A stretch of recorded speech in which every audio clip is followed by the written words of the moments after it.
संपूर्ण महाराष्ट्रभर बंजारा विरुद्ध आदिवासी असा आरक्षणासाठी दोघांमध्ये वाद निर्माण झाला आहे। आरक्षणासाठी बंजारा समाज रस्त्यावर उतरला असून आरक्षण घेतल्याशिवाय बंजारा समाज राहणार नाही अशी प्रतिक्रिया बंजारा समाजाचे महंत जितेंद्र महाराज यांनी व्यक्त केली। हैदराबाद गॅजेटनुसार बंजारा समाजाला आदिवासी प्रवर्गातून आरक्षण देण्यात यावे यासाठी लढा सुरू आहे। नुकत्याच जालना येथील सभेत धनंजय मुंडे यांनी बंजारा आणि बंजारा समाज एकच असून बंजारा समाजालाही आदिवासी प्रवर्गातून आरक्षण द्यावे असे जाहीर वक्तव्य केले होते। या भूमिकेवर पोहरादेवी येथील महंत जितेंद्र महाराज यांनी बोलताना बंजारा समाज आहे आरक्षणाच्या दृष्टिकोनातून दोन्ही समाजाला वेगवेगळे आरक्षण आहे। मराठवाड्यात बंजारा समाज हे गुण्यागोविंदाने नांदत आहेत। धनंजय मुंडे यांनी आपलं मत व्यक्त केले।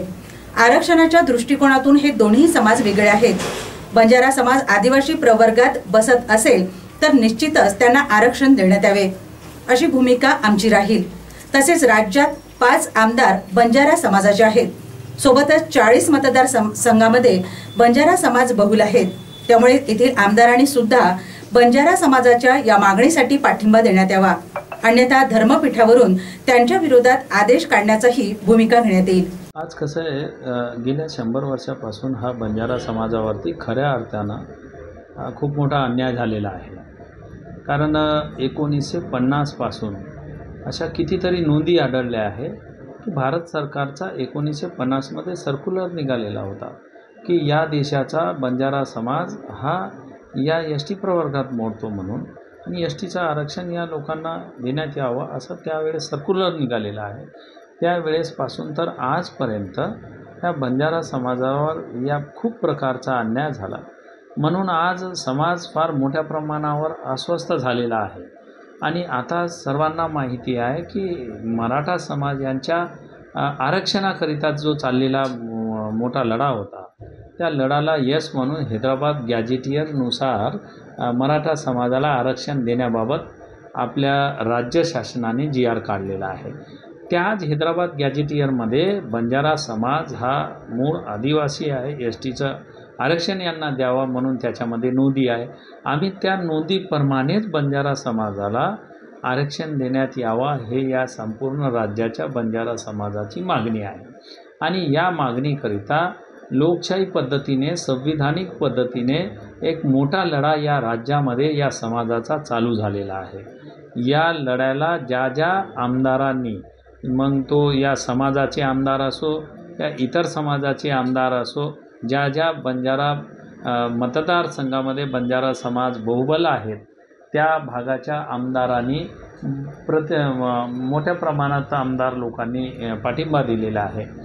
त्यांचा मी विशेष अभिनंदन करतो, त्यांना धन्यवाद देतो। म्हणून 30 ते 40 मतदारसंघामध्ये बंजारा समाजाचा प्रमाण जास्त आहे।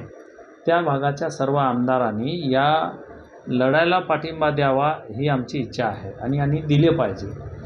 येणाऱ्या ह्या आरक्षणाकरिता आम्ही सर्वतोपरी रस्त्यावरची लढाई लढू आणि जिल्हावाईज मोर्चे काढून आमचे लोक मुंबई आणि नागपूरला मोठ्या प्रमाणात येणाऱ्या काळामध्ये जमा होतील असं सर्वांना आदेश देण्यात आलेले आहेत।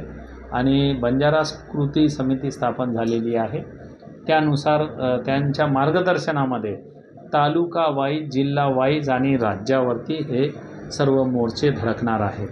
आणि आमचं एक संविधानिक मागणी आहे आणि या मागणीला हे शासन, महाराष्ट्र शासन हे सकारात्मक घेऊन आम्हाला आरक्षण देईल अशी आशा आहे। बंजारा हे भाऊभाऊ आहेत।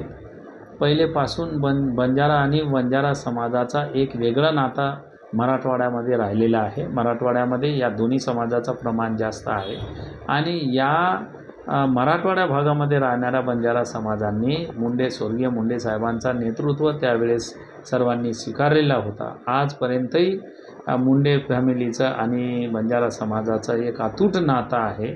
त्या ठिकाणी सगळं एकत्रित येऊन ह्या साऱ्या गोष्ट करतात। त्याच्यानंतर तत्कालीन मुख्यमंत्री सुधाकरराव नाईकपासून तर मुंडे साहेबांपासून हे अगदी बंजारा आणि बंजारा समाजाचं एकत्रीकरण आहे आणि एक वेगळे संबंध असल्या कारणाने मुंडे साहेब यांनी सांगितलेलं आहे तर त्यांनी जे काही सांगितलं ते काही चुकीचं नाही.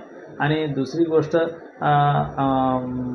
आरक्षणाच्या दृष्टिकोनातून हे दोन्ही समाज एकत्र येत नाही. कारण बंजारा समाजाला VJAचं आरक्षण आहे आणि वंजारी समाजाला NTCचं आरक्षण आहे. आरक्षणाच्या दृष्टिकोनातून हे वेगवेगळे दोन्ही समाज आहे. आणि मुंडे साहेबांनी जर या लढ्यासोबत वंजारा समाजाला STचं आरक्षण मिळावं ही जर त्यांची मागणी असेल तर त्यांच्या मागणीलासुद्धा आमचा पाठिंबा आहे. त्यांना गरज, बंजारा समाजाला आरक्षणाची खऱ्या अर्थानं गरज जर असेल तर त्यांना मिळालंच पाहिजे. या मताचे आम्हीसुद्धा आहो. आमचासुद्धा त्यांच्या या मागणीला पाठिंबा आहे. परंतु आम्ही सर्व भाऊबंधकी आहो. आमचे संबंध चांगले आहे. वंजारा समाजाचे त्या भागामधले संबंध पाहता त्यांनी ते वाक्य त्यांनी म्हटलेलं आहे. बाकी आरक्षणाच्या दृष्टिकोनातून हे दोन्ही समाज वेगवेगळे आहे आणि दोघाला वेगवेगळं आरक्षण आहे.